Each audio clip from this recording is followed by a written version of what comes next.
the staff is largely dependent on the budget. And you can't really, just the way the process works in the Board of Aldermen, you can't really build the budget into the bill. That has to come through the Ways and Means Committee and a different budgeting process. So we couldn't specify we want 3 investigators and we want this many office staff. We couldn't put the specifics in the bill. But what we did was to design a hiring process which goes something like this. The director of the board would resign in public safety, and hiring would happen through the director of public safety in cooperation with the oversight board. We have an executive director, and then we say it's staff, including investigators. The board, this is my ward, so I want to personally come and thank you for coming out for this important bill. And since he sponsored the bill, I'm gonna let him basically talk a lot more about the bill, and then I guess we'll give how we both feel about it. Yeah. So listen, a lot of work has gone into this over many years to try to even get to this point. Frankly, I think that the version that we stand to pass tomorrow will be the vote. Is a weak version of civilian oversight. It is nothing that we should pat ourselves on the back for, and none of us should believe that the fight is over. I think it is essential to have the tools to do thorough and independent investigation, and all that we need is not currently in this bill, but it's all we can get right now. The fact of politics is that you still need at least 15 votes to pass something down to the Board of Aldermen. And since the mayor has come out very strong and said that he would veto anything that actually gave real teeth to this board, we would need at least 20 votes to override that veto, and we just don't have those votes right now. And so basically we talked to all the supporters who've been pushing this for a long time and asked, what do you want? Should we kill it and try again? Should we force the situation and force a veto? Or should we pass what we can do right now and try to build upon that? And the consensus has been to pass what we can right now and try to build upon it. So the fight is not over. There's still work to be done. We have to come back later, try to add subpoena power. We have to make sure that the people appointed to this board are given the staff that they need, that they are independent. There are several things in the bill right now that say that basically the mayor has to consider those that we nominate, but can still appoint who he wants to appoint. That's troubling to me. The staff, as it is right now, is not independent. They're actually employees of the public safety director, who he appoints his staff, or employees of his to serve on this board. To serve as staff and investigators on the board. That's troubling to me. The relationship between the city council's office, which will be basically the lawyer for the COV, that to me raises questions of independence. And so there are several items that we need to come back and revisit, and really try to get more votes down at the Board of Aldermen, and perhaps a new mayor at some point.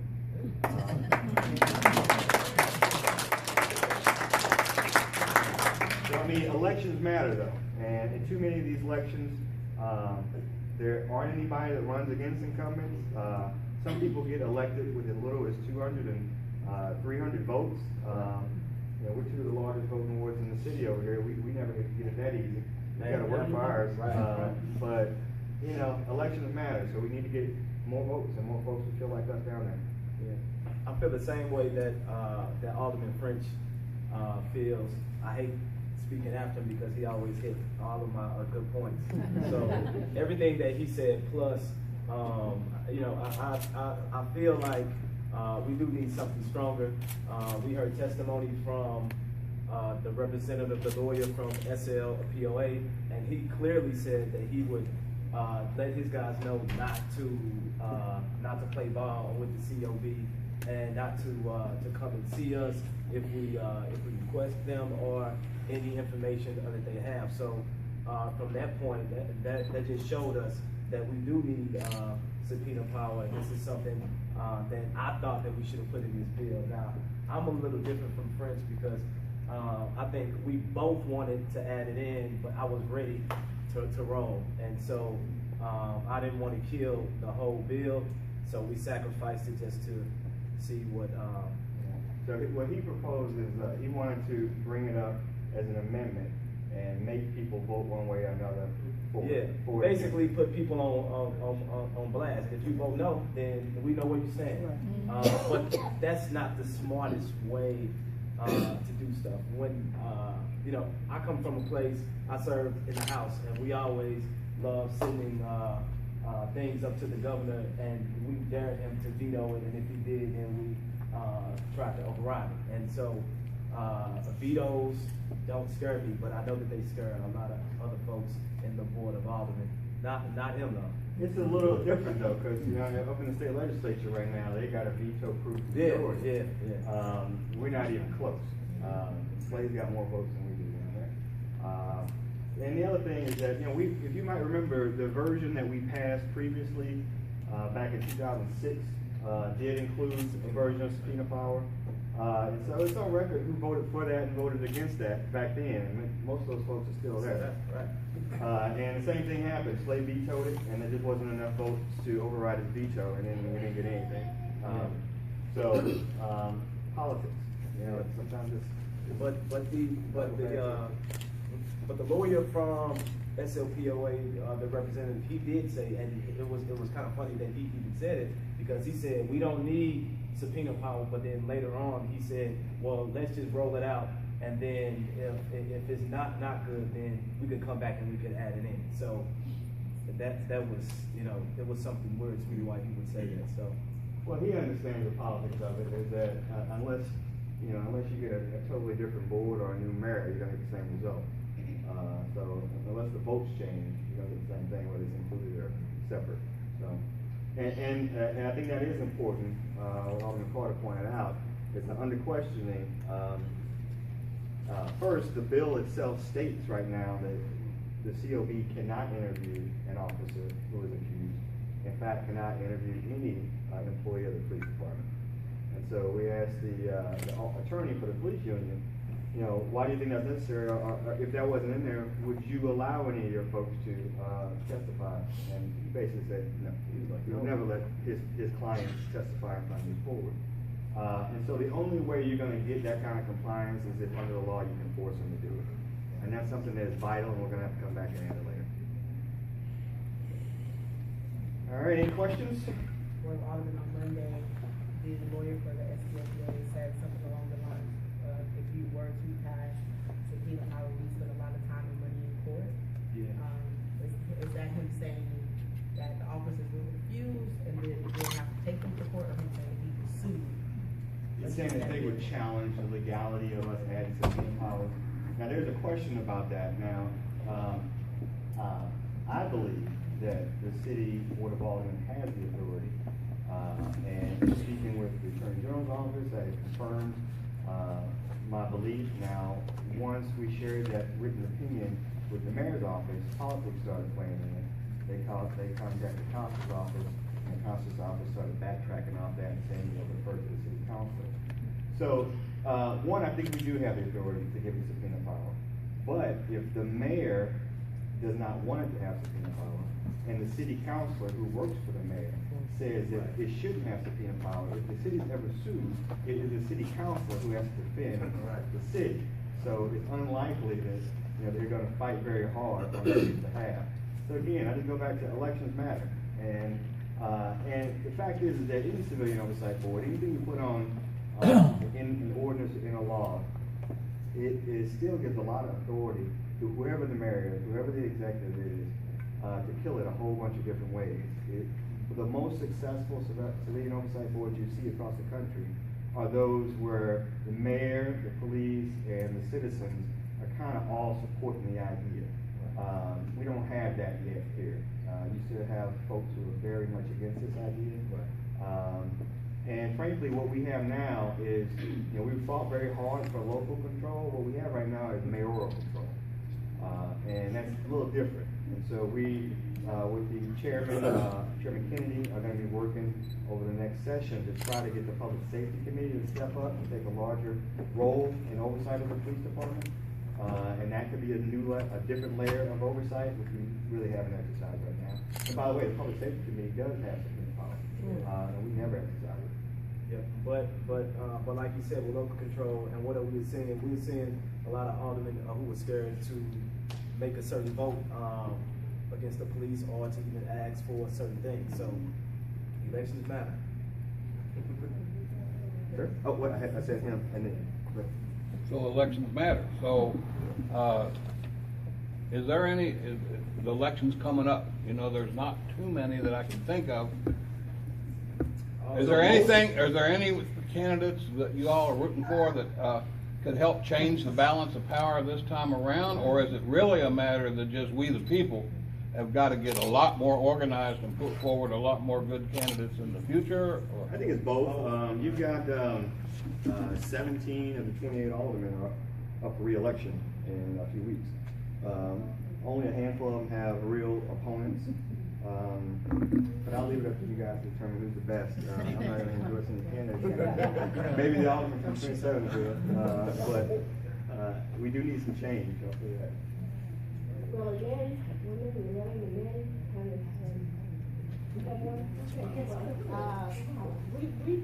our interpretation is that the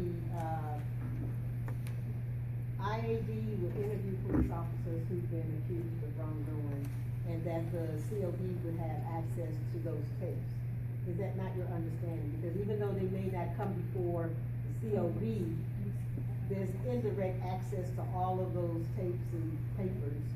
Right, so that is true. The COB can request the video of the IAD interview.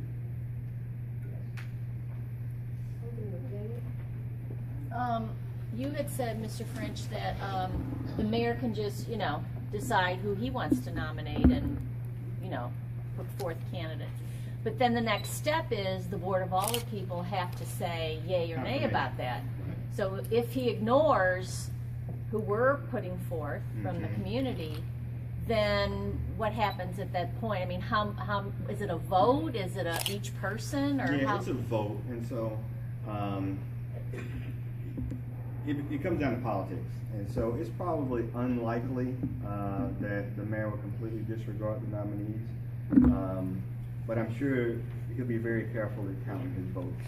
And so when you look at the legislation, there are certain things that require 3 votes of the 7 members, certain things require 4 votes, and then certain things, most importantly, to do an independent inquiry requires 5 votes of the 7 members. And so, with that in mind, I'm sure they will make sure they control at least 3 or 4 and make sure it doesn't get too far out of pocket. But the Alder people have to approve those, right? Correct.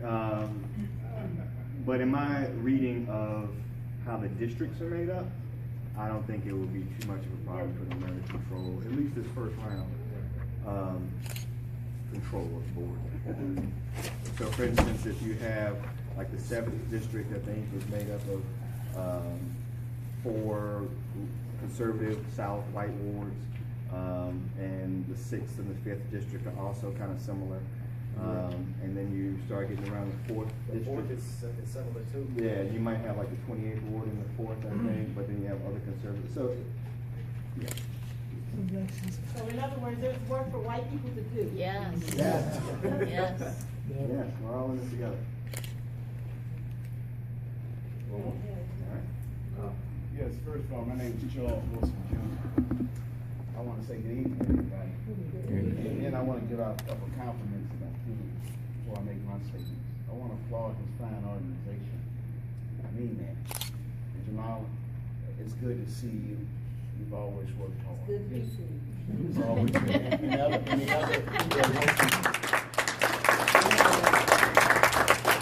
I want to compliment the 2 fine young aldermen there.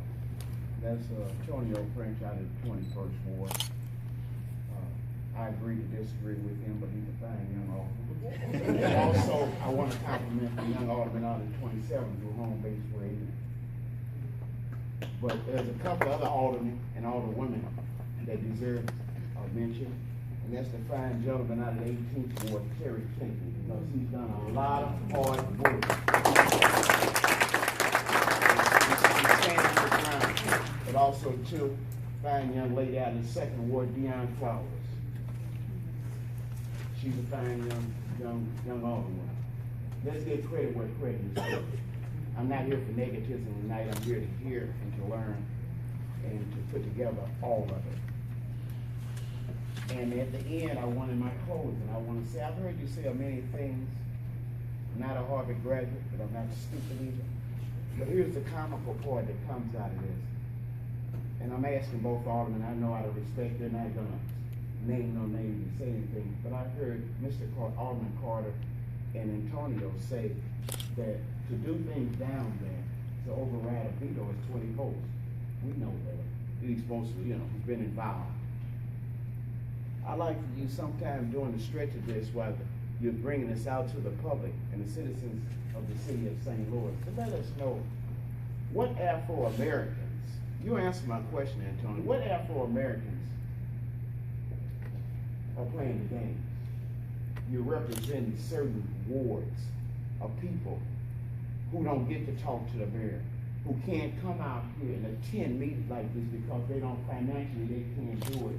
They don't have a way here to actually voice their true opinion. I mean, it's interesting to me, and I want to ask you, if I don't get a chance, I understand that. But there's a few aldermen down there out of our Afro-American ward that are not representing us. They're embarrassing us. They are embarrassing us, and we're paying them. Come on, enough is enough. It's not funny, my man. Then, in my closing, I like to say this too, please, I'm gonna give the floor. In my closing, I've heard the public safety office, for the city, the director there. Don't laugh at me, don't put negative. It's a family matter of mine. I'm not here to shoot my work, but I'm independent. I can say what I want to say. He's my family, I love him. But here it is, a guy who hasn't had no training himself in no law enforcement. The only thing he did in this the only thing he passed it way past it. Okay, the only thing and other people that have never spoken would like but he has no training as director of public safety. Thank you. So we're out of time for this session anyway. But the ones that did have your hand up, you will have an opportunity to ask questions in our open session. And thank you all for participating. And thank you all.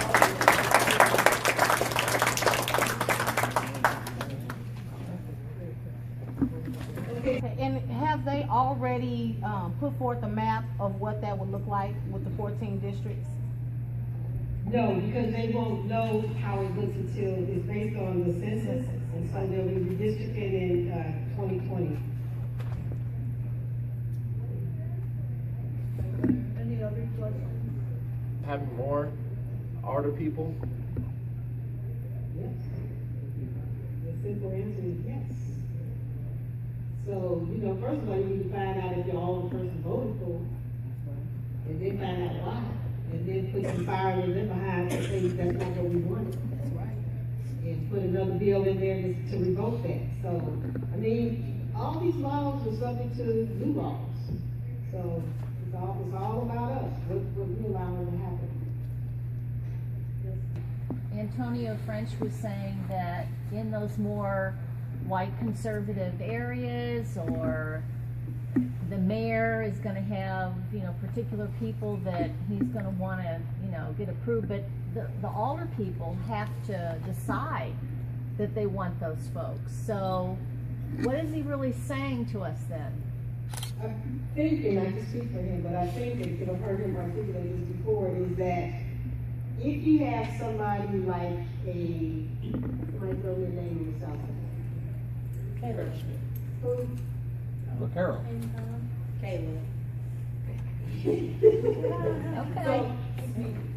So I'm saying all the person is on the far side. Is Craig Smith down there? Smith, yeah. Okay, so Craig Schmidt, and it's interesting to say him because his ward is now become 60% black and he's still there. Okay, and not being as attentive as he needs to be. So, say for example that he decides to support the mayor's one person that goes. Because remember, it could be a whole host of people in there, and then the one that he chooses is going to be the one that the mayor selects, or the mayor favors. So that's what he's talking about. So that's why it's important for folks to tell their alderperson That's not who we want. Don't even try sitting in that person. We already know that person because we talked about some of the criteria.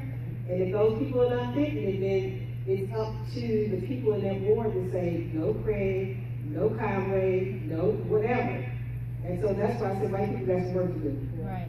And it really, we do too, because some of our folks can be backwards up again, but it's gonna be work for all of us to do. But we gotta hold each other accountable in the wards, and we have to hold our office people accountable.